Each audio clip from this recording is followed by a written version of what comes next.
Aumenta mi fe, Señor, aumenta mi fe. Aumenta mi fe, Señor, aumenta mi fe. Que nunca olvide tus promesas, que nunca olvide tus palabras, que Él lo crea, que no lo dude jamás. Tu palabra me dice, todo el que pide se le dará, y el que toque a la puerta se le abrirá. Todo es posible, todo es posible para ti, Señor. Aumenta mi fe, Señor, aumenta mi fe. Aumenta mi fe, Señor, aumenta mi fe. Aumenta mi fe, aumenta mi fe, aumenta mi fe, aumenta mi fe, aumenta mi fe, aumenta mi fe, aumenta mi fe, aumenta mi fe, Señor.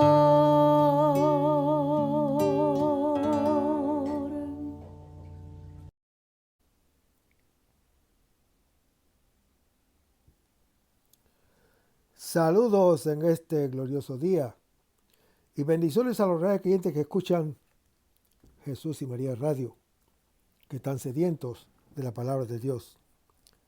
Les envía un saludo a su hermano Américo Tejada, de la parroquia San Simón Stack San José, que está localizada en el Bronx y pertenece a la Arquidiócesis de Nueva York.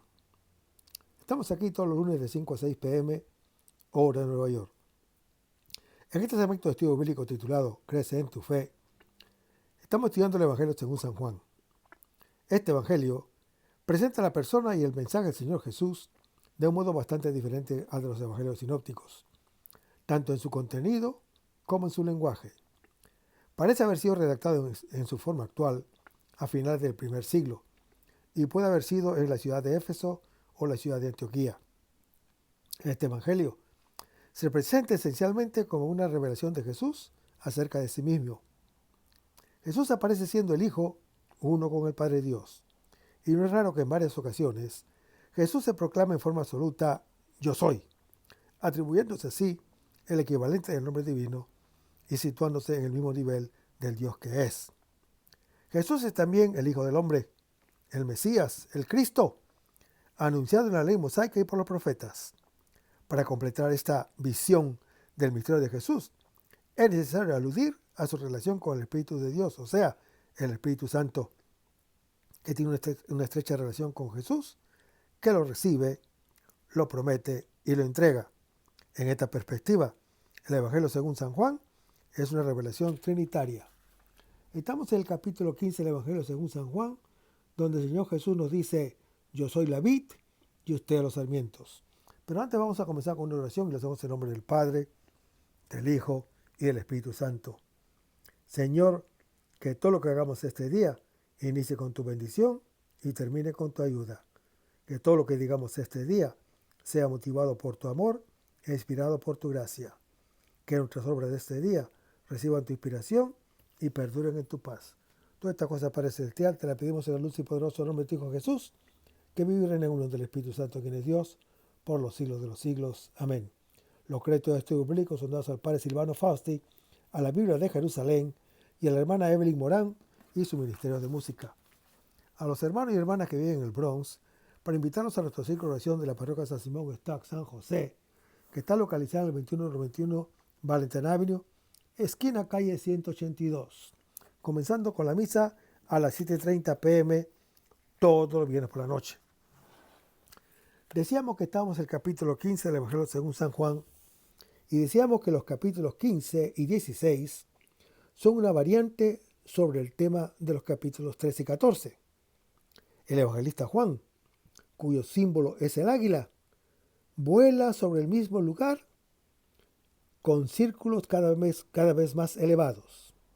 Aquí, hermano que me escuchas, al hablar de la comunión que ya ahora existe entre el Señor Jesús y los suyos, nos lleva más allá del espacio y del tiempo, abrazando todo espacio y todo tiempo, para dilatarse finalmente en la inmensidad de Dios. El tema tiene la continuidad discontinua propia de planear del águila. Es una corriente ascensional sin movimiento perceptible. Nos transporta hacia lo alto de una visión cada vez más amplia que, desde el cielo, desafía todas las distancias de la tierra. No se trata de un duplicado, sino de una repetición de lo que acaba de decir. La verdad hay que contemplarla no una, sino infinidad de veces para poder interiorizarla y saborearla. Cada vez el recuerdo de lo que se ha comprendido se reaviva con resonancias nuevas, con resonancias más sencillas y profundas que llenan el corazón y lo dilatan sin fin. Para nosotros, que vivimos en el tiempo, la repetición es principio de vida, como el latido del corazón, el ritmo de la respiración y de todas las funciones vitales. Esto vale también para la vida en el Espíritu Santo. La palabra que se escucha siempre nuevamente. Se mastica y se asimila. Nos hace vivir y crecer día tras día. En el recuerdo constante ella se imprime en nosotros. Nos modifica y nos asimila a ella. En efecto, hermano que me escuchas, uno vive de lo que recuerda. Uno se convierte en aquello que tiene en el corazón. En la repetición no hay peligro de tedio. Es una frecuencia asidua. Lo que es hermoso es siempre más hermoso. La repetición es el fundamento de la contemplación que nos lleva progresivamente a convertirnos en el reflejo de la hermosura de Dios. Hermanos, la vid es el fruto de la tierra prometida. Produce el vino que alegre el corazón del creyente. Lo anuncia el Salmo 104. Es símbolo de la alegría y del amor. Ese de más necesario para la vida del hombre, para que sea humana.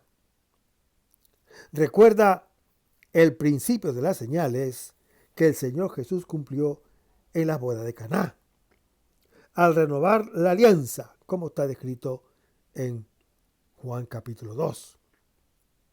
La abundancia del fruto de la vid evoca la bendición de los tiempos mesiánicos, como lo anuncia Génesis capítulo 49. Ahora, en Oseas capítulo 10, la viña es el mismo Israel, que, mientras más bendiciones recibe de Dios, más lo olvida y se apega a los ídolos. Isaías capítulo 5 presenta el conocido canto de la viña, en la cual el Señor se queja con su pueblo. A su fidelidad y a sus cuidados contrapone la infidelidad y el olvido. No responder a su amor significa romper la alianza con Él, que es nuestra vida. Destruirnos a nosotros mismos, que somos sus viñas, como lo anuncia el profeta Jeremías en su capítulo 2 y el profeta Ezequiel en su capítulo 15.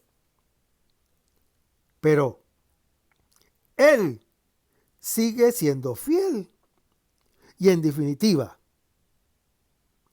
se complacerá en su viña, que hace las paces con Él, como está en Isaías capítulo 27. También los otros evangelios conocen esta alegoría y la aplican a la fidelidad obstinada de Dios y a la infidelidad creciente de los jefes del pueblo, causa de la muerte del Hijo de Dios, como está en Marcos capítulo 12. El Salmo 80 relee la historia de Israel bajo la metáfora de una viña plantada por Dios, con amor y con vigor, que llega a ser frondosa y lozana hasta llenar la tierra, desde los montes hasta el mar y hasta el río. Pero ahora está abandonada y devastada. El Salmo es una invocación al Señor para que esta viña suya haga resplandecer su rostro y la salve de la desolación. Juan el Evangelista presenta la respuesta a esta oración, que finalmente es escuchada. Ahora la viña es el mismo Jesús, que es la verdadera vid que produce fruto. En Él se da el paso de la viña a la vid, de muchos a uno solo, que es a la vez respuesta de Dios al creyente y del creyente a Dios, si permanecemos unidos a Él mediante la fe, el amor y el cumplimiento de su palabra.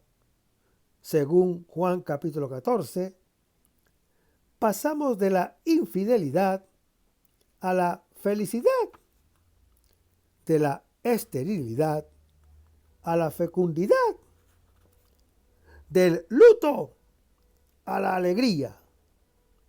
En Él, hermano que me escuchas, la nueva alianza entre Dios y el creyente es indisoluble. Él mismo es la nueva alianza, porque es a la vez Hijo de Dios e Hijo del hombre. El nuevo pueblo está formado por sarmientos unidos a Él, que es la única vid que produce frutos de amor.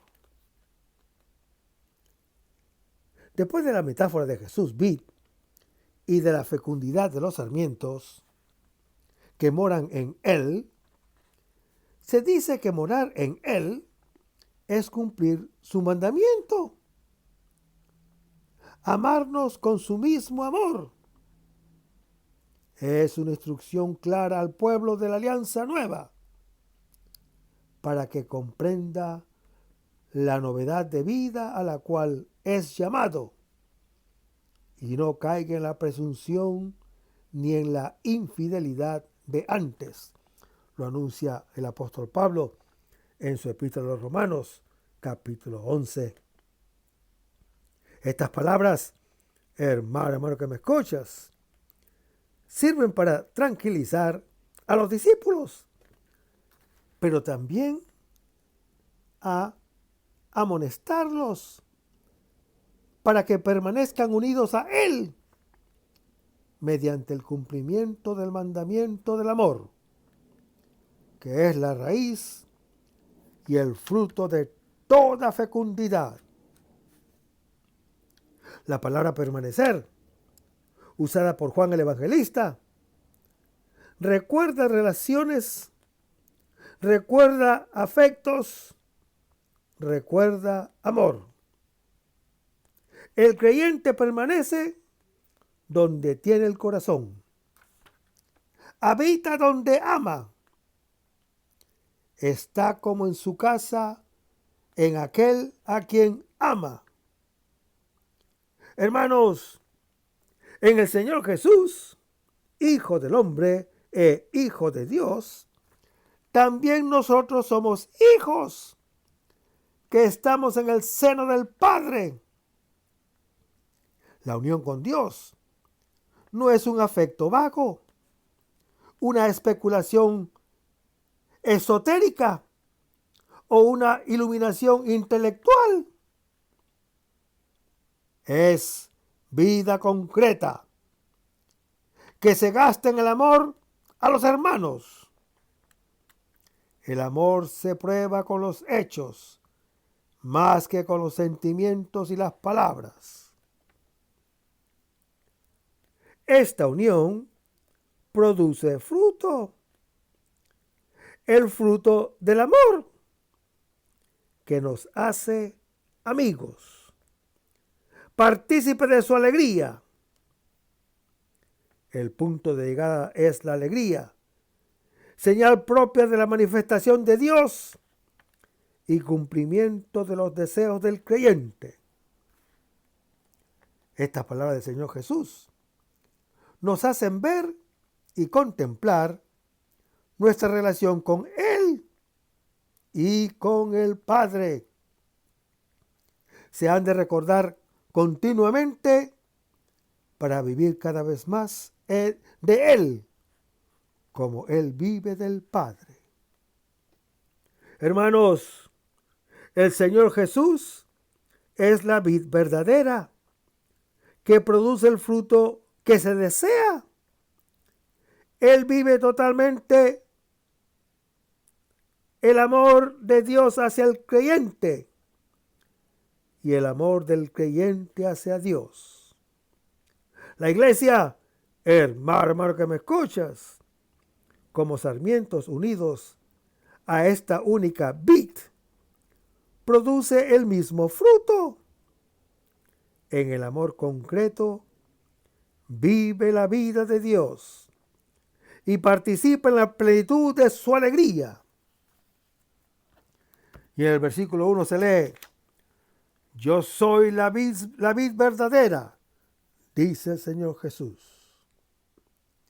Hermanos, yo soy es una forma de revelación que recuerda el nombre del Dios Salvador que fue manifestado a Moisés en Éxodo capítulo 3. El Señor Jesús aplica a sí mismo aquí enseguida de un predicado que especifica su relación con nosotros. Ya ha dicho: yo soy el pan, en Juan capítulo 6. Yo soy la luz, en Juan capítulo 8. Yo soy la puerta. Yo soy el pastor, en Juan capítulo 10. Yo soy la resurrección y la vida, en Juan capítulo 11. Yo soy el camino, la verdad y la vida, en Juan capítulo 14. Ahora dice: yo soy la vid verdadera. Así como había dicho que Él es el pan verdadero en Juan capítulo 6. Él es la vid verdadera. A diferencia de las otras que no producen fruto, así como es el verdadero pan, diferente de los otros alimentos que nos hacían. la luz verdadera, como está en Juan capítulo 1, diferente de otros resplandores que no iluminan. Hermanos, la viña es símbolo del pueblo de la alianza. Aquí, la vid sustituye la viña, que pasa de lo colectivo a lo individual, que los representa a todos. Este paso de lo múltiple al uno es fundamental. En él, el Hijo de Dios, todos llegamos a ser hijos, verdadero pueblo de Dios, que produce el fruto de la alianza. La verdadera alianza es la que existe entre el Padre y el Hijo, que abarca toda la creación. En la carne del Hijo de Dios se realiza la comunión entre el Creador y la criatura. Termina la historia de infidelidad del hombre, que hace infructuosa su existencia, como lo anuncia Isaías, capítulo 5. En él, finalmente, la tierra dará su fruto, lo anuncia el Salmo 67. Israel florece y brota para llenar el mundo con sus frutos, lo anuncia Isaías, capítulo 27. Y seguimos leyendo el versículo. Mi Padre es el viñador, dice el Señor Jesús. El que tiene bajo su cuidado la vid es el mismo Padre. En su amor a su Hijo. Es ese amor que Dios ha manifestado hacia Israel, que es su viña. Una viña de Egipto arrancaste, expulsaste naciones para plantarla a ella. Le preparaste el suelo y echó raíces y llenó la tierra. Su sombra cubría las montañas y sus ramas cubrían los cedros más altos. Extendió sus sarmientos hasta el mar y sus brotes llegaban hasta el río. Lo anuncia el Salmo 80.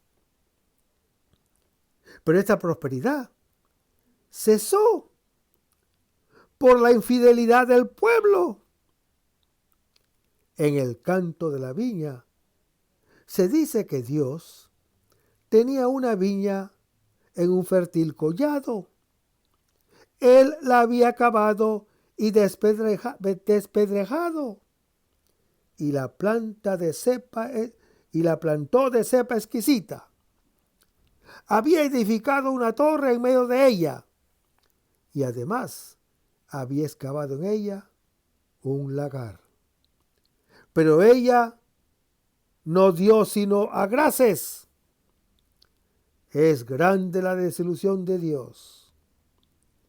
¿Qué más podría hacer a mi viña que no se lo haya hecho yo? Lo anuncia Isaías, capítulo 5. Yo te había plantado de la cepa selecta, toda entera de simiente legítima. Pues, ¿cómo te has mudado en sarmiento de vid bastarda? Lo anuncia Jeremías, capítulo 2. Tu madre se parecía a una vid plantada a orillas de las aguas. Era fecunda, exuberante por la abundancia de agua. Tenía ramas fuertes para hacer cetros reales. Su talla se elevó hasta dentro de las nubes. Era impotente por su altura, por su abundancia de ramaje. pero ha sido arrancada con furor, tirada por tierra. El viento del este ha agotado su fruto.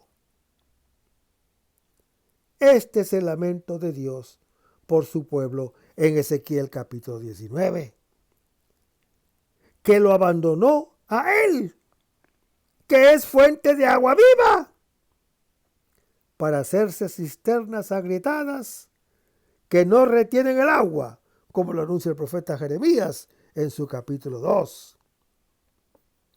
Hermanos, Dios, en su amor, siente dolor por su pueblo, como lo siente por cada persona y por toda la creación. Es inconcebible para el hombre la pasión que Dios siente por él y por el universo. Todo es creado en el Hijo de Dios y con vistas a Él, para que todo, a través de nuestra respuesta de amor, vuelva a su principio. Si no respondemos al amor de Dios, es un fracaso tanto para nosotros como para Él. Nosotros fallamos como hijos y Él como Padre. En Jesús, hermano que me escuchas, Hijo del hombre e Hijo de Dios, finalmente la alianza eterna de Dios encuentra respuesta en el creyente. El Padre es comparado con el agricultor, o mejor, con el viñador, con el trabajador y experto, amoroso y paciente, que cultiva su viña. Plantar la viña es un acto de amor, es un acto de esperanza en la vida. Y en el versículo 2 se lee: todo sarmiento que en mí. Hermanos, la unión entre el Hijo de Dios y de cada creyente es como la que existe entre la vid y el sarmiento. Tienen una vida única y producen un fruto idéntico en Él, que es la verdadera vid. Volvemos a Dios y a su alianza. Estar o permanecer en Él es la condición para vivir y ser fecundos. Y seguimos leyendo el versículo. No da fruto. Jesús ha hablado de mies abundante en Juan capítulo 4 y de semilla que produce mucho fruto en Juan capítulo 12. No producir fruto es estar fuera del mandamiento y de la bendición fundamental del Creador, que quiere que las criaturas participen de su fecundidad, según Génesis capítulo 1. Una vida que no produce vida está muerta. Una luz que no produce luz está apagada. Mientras los diferentes términos de las alegorías son transparentes, el fruto del cual nos habla será claro solamente al final. Aquí surge una pregunta. ¿Cómo podemos estar en Él y no producir fruto? ¿Cómo? Lamentablemente, hermano que me escuchas, podemos ser discípulos del Señor Jesús solo de palabra, sin que vivamos su palabra, como lo anuncia Mateo capítulo 7. Es una amonestación severa para que no amemos solo de palabra y con la lengua, sino con los hechos y de verdad, como está en 1 de Juan, capítulo 3. Seguimos leyendo el versículo 2. La corta. Hermanos, el Señor Jesús es el Hijo de Dios. No excluye a ningún hermano. Todos estamos en Él porque nos ama. Pero si no vivimos de Él y no amamos a los hermanos, somos sarmientos muertos. Somos no hijos que se autoexcluyen del Hijo de Dios y del Padre, cortados de la fuente de la vida, como lo anuncia Romanos capítulo 11. Este es el drama del creyente, pero también de Dios, que encontrará su solución en la cruz, donde el leño verde lleva sobre sí la maldición del leño seco, como lo anuncia Lucas 23. En efecto, hermano que me escuchas, tanto amó Dios al mundo que dio a su Hijo único, lo anuncia Juan capítulo 3. En la alianza, tanto antigua como nueva, Dios es siempre fiel. Lo que falta es nuestra respuesta, que depende de nuestra libertad. Hermanos, el Señor Jesús, el Hijo de Dios, es el primero que responde amando al Padre a los creyentes. Y seguimos leyendo el versículo 2. Todo sarmiento que da fruto lo limpia para que dé más fruto. El Padre es un agricultor que sabe su oficio. Cuida su vid y poda los ramos infecundos para que produzca más frutos. Se trata de una mortificación que es para producir más vida. No existe solamente el mal evidente, que a menudo está mezclado con el bien. Existe también un mal oculto, con apariencia de bien. Podemos, hermano que me escuchas, por ejemplo, llevar una vida pseudo espiritual, toda ella dedicada a nuestros gustos, sin amar ni a Dios ni a nuestros hermanos. Entonces somos como aquellas ramas de la vid que absorben linfa sin producir fruto. Dios purifica en nosotros del egoísmo lo que es bueno y elimina lo que es malo, sea evidente o no. Y en el versículo 3 leemos: ustedes están ya limpios gracias a la palabra que les he anunciado. Hermanos, existe una pureza fundamental en el discípulo, producida por la palabra de Dios, más constante que una espada de doble filo, que penetra hasta las profundidades de los pensamientos y del corazón. La palabra pone en evidencia nuestra verdad, lo anuncia Hebreos capítulo 2. Es un exorcismo constante que nos libera de la mentira.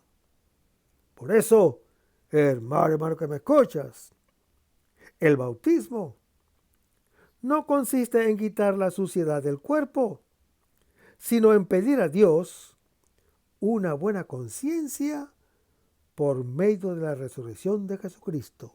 Lo anuncia 1 Pedro, capítulo 3.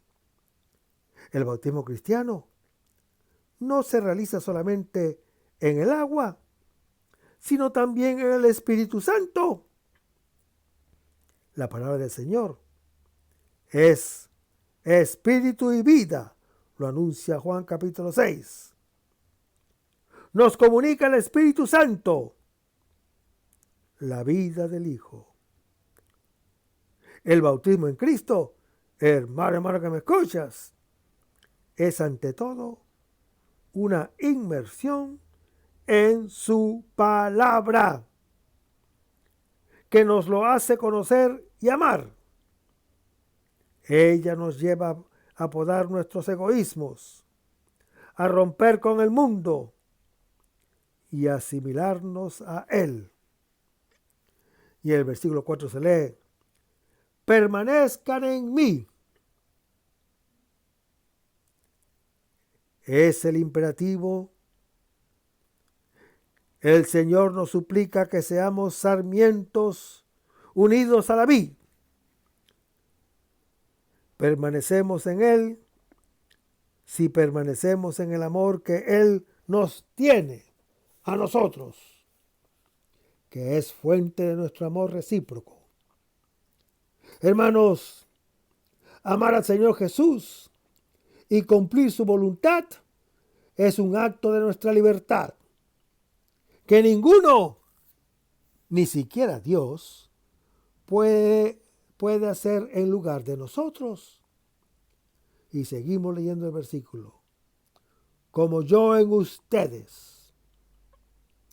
Nosotros estamos siempre en Él, porque nos ama. Pero nosotros podemos dejar de amarlo, y así impedimos que Él esté en nosotros. La inmanencia recíproca del amor entre el Señor Jesús y nosotros, así como hay la inmanencia entre el Padre y Jesús, o bien entre el Padre, Jesús y nosotros, es realmente inmanencia precisamente porque es recíproca. De todos modos, hermano que me escuchas, Él nos ama. Todo depende de nuestra respuesta.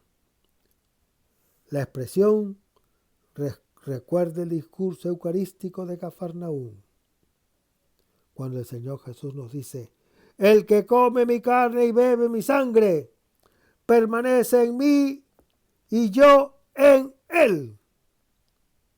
Su amor a nosotros es la fuente de nuestra permanencia en Él. Podemos amarlo porque Él nos amó primero. Lo mismo que el sarmiento no puede dar fruto por sí mismo si no permanece en la vid. Así tampoco ustedes si no permanecen en mí, nos dice el Señor Jesús. En los versículos 4 y 5 se habla 8 veces de permanencia en Jesús. Se afirma repetidas veces, en forma negativa y afirmante, la necesidad de la unión con Él. Si estamos separados de Él, no producimos frutos. Unidos a Él, producimos mucho fruto. La unión con Él, no solo afectiva, sino también efectiva, es la misma posibilidad de una vida fecunda. Corresponde al entusiasta estar en Cristo, el Cristo que anuncia Pablo, que es el estribillo de todas sus cartas apostólicas.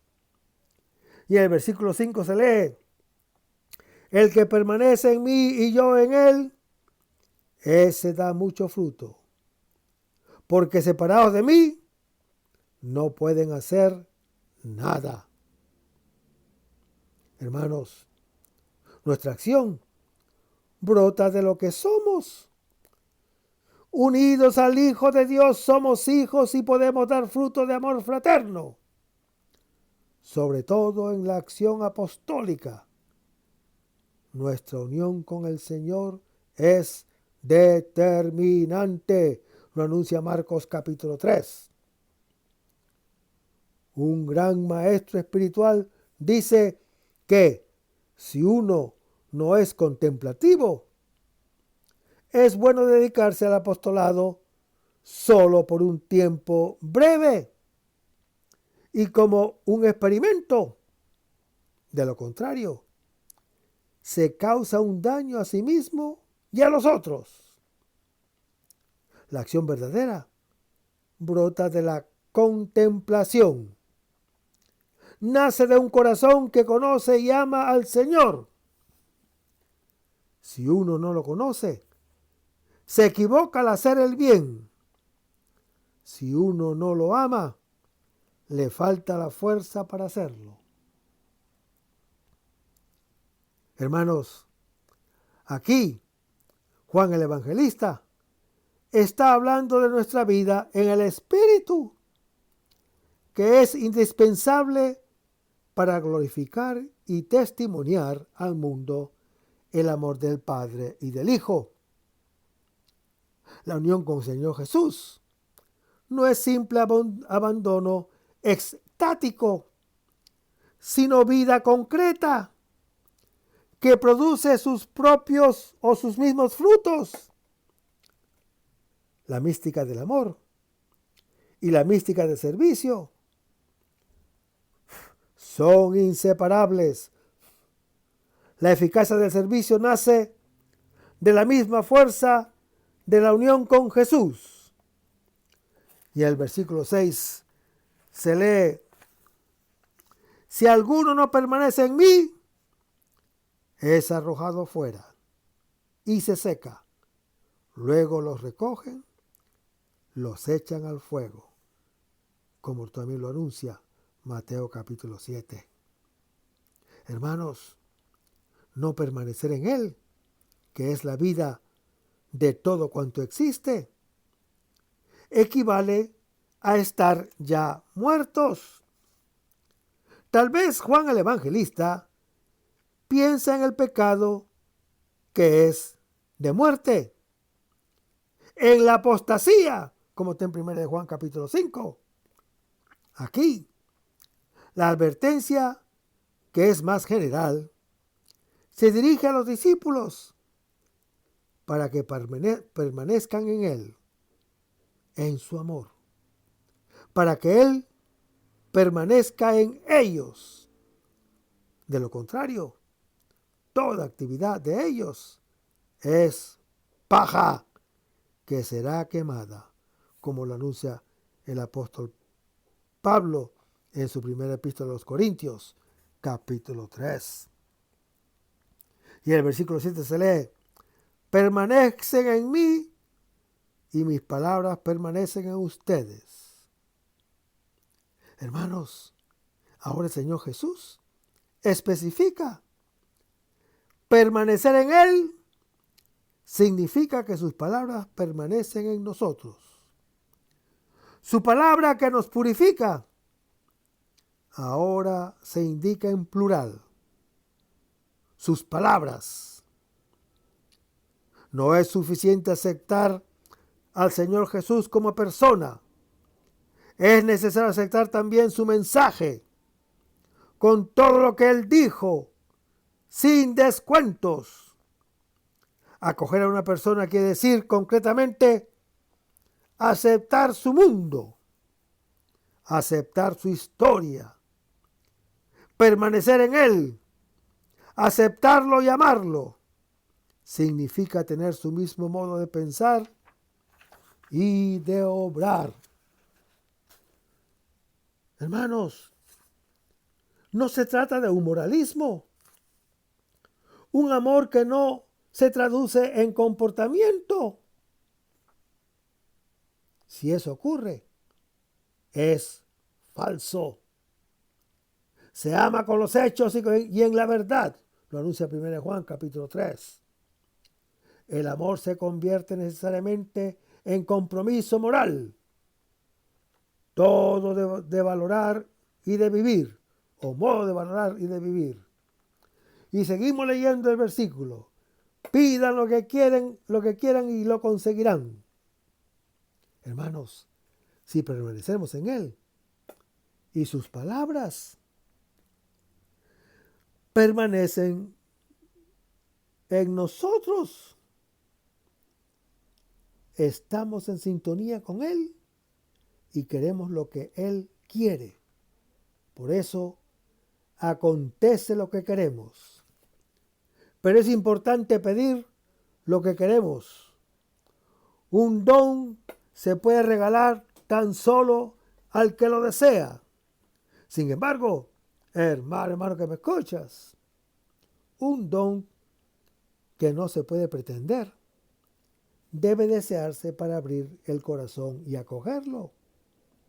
El Padre nos quiere regalar lo que dio al Hijo, que es todo.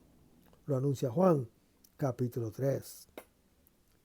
Espera tan solo que nosotros, al pedirlo, le demos vía libre.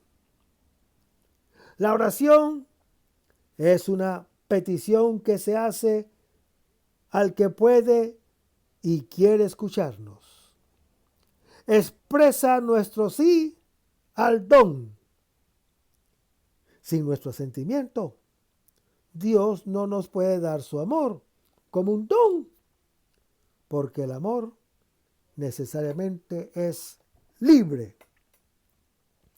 Y en el versículo 8 se lee: la gloria de mi Padre está en el que den mucho fruto. Hermanos, la gloria de Dios es su manifestación al mundo que lo salva. El Padre ha sido glorificado en el Hijo de Dios, porque éste ha amado a los creyentes con su mismo amor incondicional. Del mismo modo, es glorificado en nosotros si las palabras del Hijo de Dios permanecen en nosotros de un modo fructífero, produciendo lo que dicen. Y seguimos leyendo el versículo. Y sean mis discípulos. Hermanos, la gloria del Padre es que lleguemos a ser discípulos del Hijo, para aprender a ser hijos. Ya lo somos. Sin embargo, estamos llamados a llegar a serlo en un camino siempre abierto al infinito. Discípulo significa uno que aprende. Si deja de aprender, ya no es discípulo. Al Hijo de Dios le interesa que seamos discípulos, porque somos sus hermanos, somos su carne. Y en el versículo 9 se lee: como el Padre me amó, yo también los he amado a ustedes. Hermanos, estamos en el vértice de la revelación del Dios amor.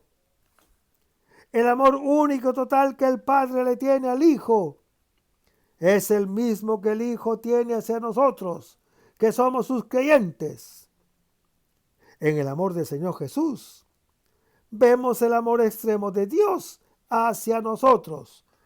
Lo anuncia Juan, capítulo 13. Y seguimos leyendo el versículo. Amó, en griego, es un indefinido que abarca el pasado, el presente y el futuro. Indica un amor perfecto que existe desde siempre y para siempre. El Padre ama al Hijo y ha puesto en sus manos todas las cosas, lo anuncia Juan capítulo 3. El ser del Padre es amar y ser amado por el Hijo. En su amor recíproco, el ser del uno es el ser del otro y viceversa. Este amor, hermano que me escuchas, que es vida de Dios y principio de todo, lo da el Hijo de Dios como un don hacia nosotros los creyentes, que somos todos aquellos que nos hemos convertido a Él, somos tomados vertiginosamente en el amor del Padre y del Hijo, y somos partícipes de la vida trinitaria. Y seguimos leyendo el versículo. Permanezcan en mi amor. Hermanos, estamos llamados a permanecer en su amor.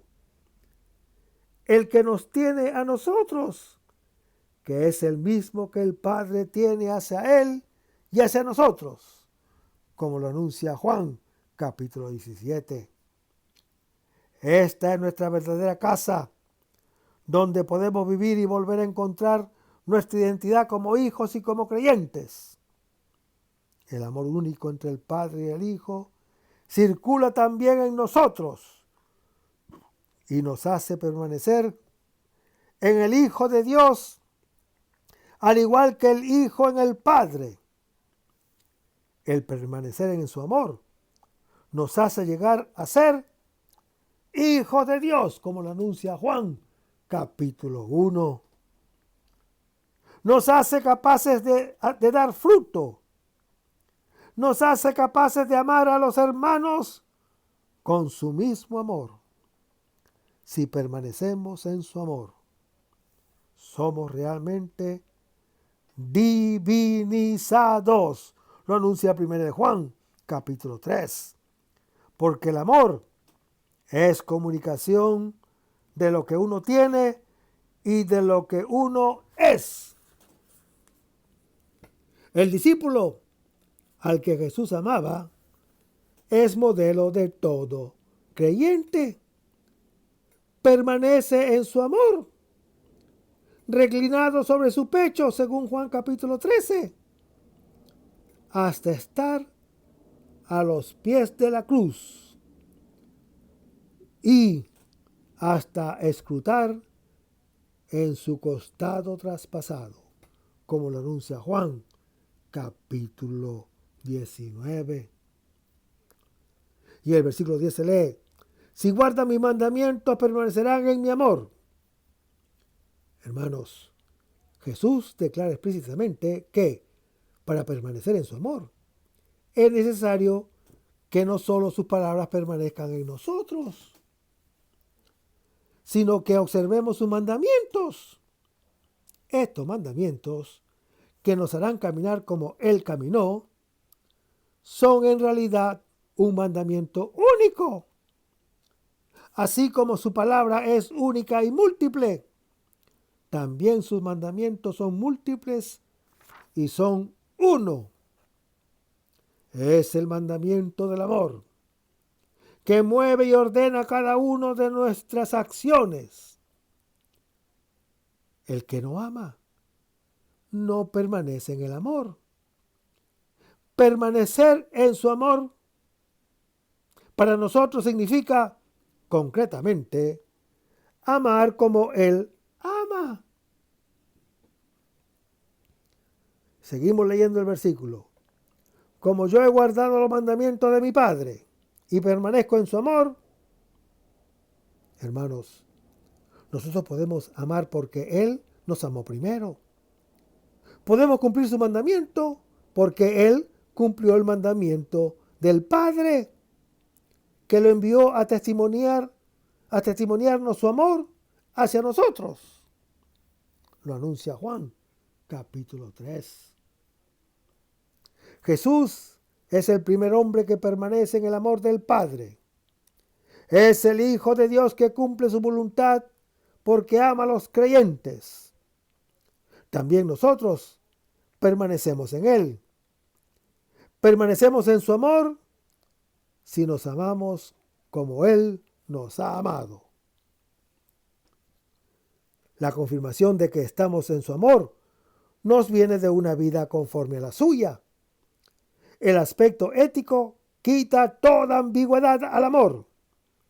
Nosotros sabemos que hemos pasado de la muerte a la vida porque amamos a los hermanos. Quien no ama permanece en la muerte, lo anuncia 1 Juan, capítulo 3. La fe es inseparable del amor. Aún más, hermano que me escuchas, tiene como objeto el amor. Nosotros hemos conocido el amor de Dios, que Dios nos tiene y hemos creído en Él. Dios es amor y quien permanece en el amor, permanece en Dios y Dios en Él, como lo anuncia 1 Juan, capítulo 4. A su vez, el amor de Dios es inseparable del amor del creyente. Quien no ama a su hermano, a quien ve, no puede amar a Dios a quien no ve. Y hemos recibido de Él este mandamiento: quien ama a Dios, ame también a su hermano, como está en 1 Juan, capítulo 4. Y es también inseparable de las obras. No se ama de palabra ni de boca, sino con obras y según la verdad, como lo anuncia 1 Juan, capítulo 3. Y el resto, hermano que me escuchas, lo vamos a ver en el próximo segmento. Manténganse en sintonía. Vamos a despedirnos con una oración y lo hacemos en el nombre del Padre, del Hijo y del Espíritu Santo. Señor Jesús, ayúdanos a conservar el fervor espiritual, la dulce y confortadora alegría de evangelizar, incluso cuando hay que sembrar entre lágrimas, como Juan el Bautista, como lo hicieron los apóstoles Pedro y Pablo y los otros apóstoles, y también esa gran multitud de evangelizadores que se han sucedido a lo largo de la historia de la Iglesia Católica, con un ímpetu interior que nada ni nadie sea capaz de extinguir. Señor Jesús, que sea esta la mayor alegría de nuestras vidas entregadas al Evangelio, y ojalá que el mundo actual pueda así recibir la buena nueva de tu Evangelio, porque tenemos la tarea de anunciar el reino de Dios y de implantar tu iglesia en este mundo que todavía no te conocen. Toda esta cosa, Padre Celestial, te la pedimos en el dulce y poderoso nombre de tu Hijo Jesús, que vive y reina en unión del Espíritu Santo, quien es Dios, por los siglos de los siglos. Amén. Hasta el próximo segmento. Que el Señor nos bendiga.